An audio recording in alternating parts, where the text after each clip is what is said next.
but I want to listen. In 2013, I took 30 and out.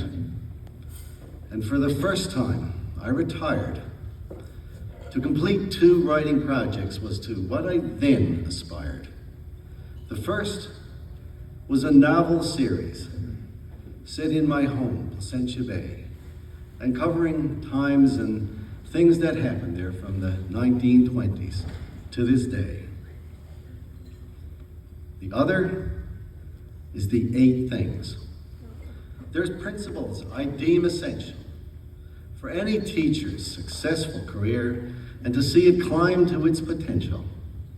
The first job is now done. The novels essentially are finished, but my belief in those 8 things remains to this day undiminished. But writing those into a book is a thing I will not do. Instead, I'm putting them to rhyme, and each year sharing one with you. I also decided there's no need to create a whole new cast. I'm drawing those from the novels and setting them in the past. A recap of the first 5.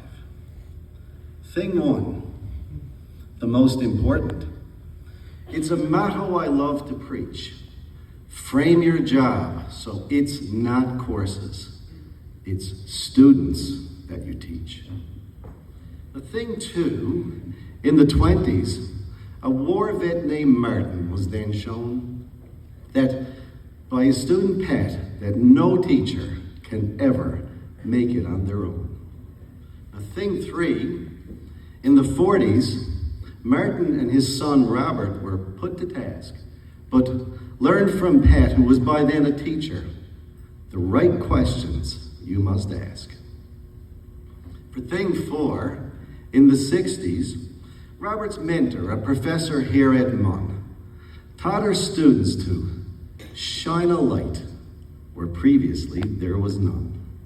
And later, that same decade, to be a better teacher, Robert heard the call, and in doing so, he learned thing 5, make a space for all. And now, this year, you're going to get thing 6. There's 2 more and then I'm done. Pretend it's 1987. And we've got an older Robert, along with a young teacher and her son. Miss Christine, I came to welcome you on your first day here, but that fancy computer on your desk just caught me unawares.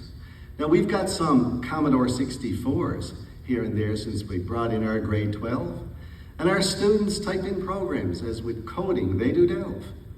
But I can see what you are typing and how it's formatted on the screen.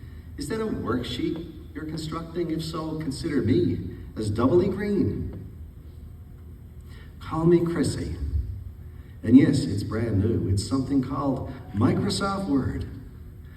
I also use it for tests and notes, she shrugged. Consider me a nerd. Well, I'm Robert, and in the decades I've been teaching, there's been much change for sure. And though I do my best to keep up, I feel I'm more and more a dinosaur. Well, I've heard you're never too old to learn, came a voice as bold as brass from a small figure of 8 or 9 intent on a TV in back of class. Now, Scott, you never learned to talk to anyone like that from me. Sorry, Mom, he said, turning back to the beeping and flashing on the TV. What's that you got? Said Robert. That game thing is so cool. It's my Nintendo. And Mom lets me bring it here and play it after school. But what's that game you're playing? Is it the one they call Donkey Kong? Oh, you silly man. It's Zelda. How could you be so wrong? Scott, that's rude. Apologize. Chrissy blushed. He's really not a brat, but he's quite unique in many ways. Sometimes he gets like that. She heaved a sigh. I hate to unload, but it's okay for you to know. I've no regrets on raising him alone, and I've done well with him although. When some round here claim how at 26 I'm neither old or good enough to raise a boy myself, it's tough. Well, that's just his way, said Robert. So there's no need for ire or shame. Besides, what a boring place this world would be if we were all the same. And with that, he left for home, struck by the reality of the wondrous things he'd just seen Chrissy do with her PC. Now September flew, and October too, and soon the snow flew in the fall. Staff and students often stayed late. It was a busy time overall. And often Scott would wander into Robert's grade 12 homeroom to fiddle with the Commodore 64, is what Robert did presume. And one evening, mid-December, in Robert's art club after school, from the back of the room, Scott shouted out, "Hey, come see this! Isn't it cool?" Robert put down his brush, but went over to look, feeling just a little miffed, and half expecting some annoying waste of time. He found instead a gift. Now, this program is called SpeedScript, and I typed it in from a magazine, and I saved it on a floppy disk. Do you know what those are? It's what you see here on the screen.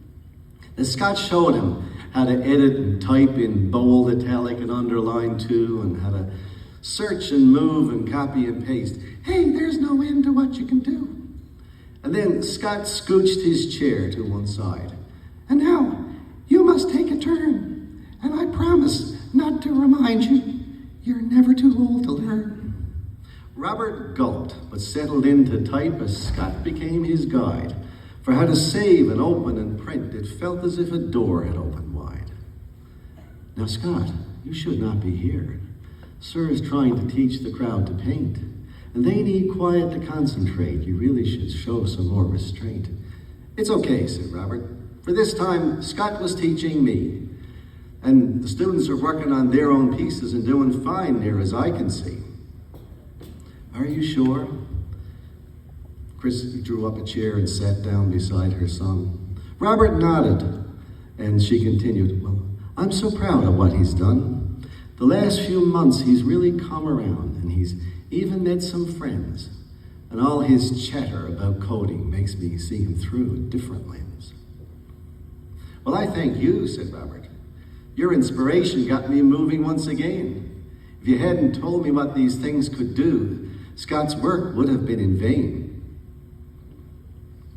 Said Chrissy, well, as for the art club, I could never dream of doing that. And though I've tried before, my attempts to draw have mostly fallen flat. Robert chuckled and Chrissy protested. Hey, there's no need to laugh at me. Oh no, said Robert. I'm just thinking of Scott's first words, the ones that set me free. Remember how he always says, you're never too old to learn. Chrissy's smile picked up the brush and said, guess it's time for me to take my turn. And now, to clue this up, I've got a confession that to you I will intone. While you've been with us, I've learned from you, and I'm not in that alone. So, may the principle that I term Think Six forever remain with you, and in the years ahead, while you teach others, remember, you're a student too.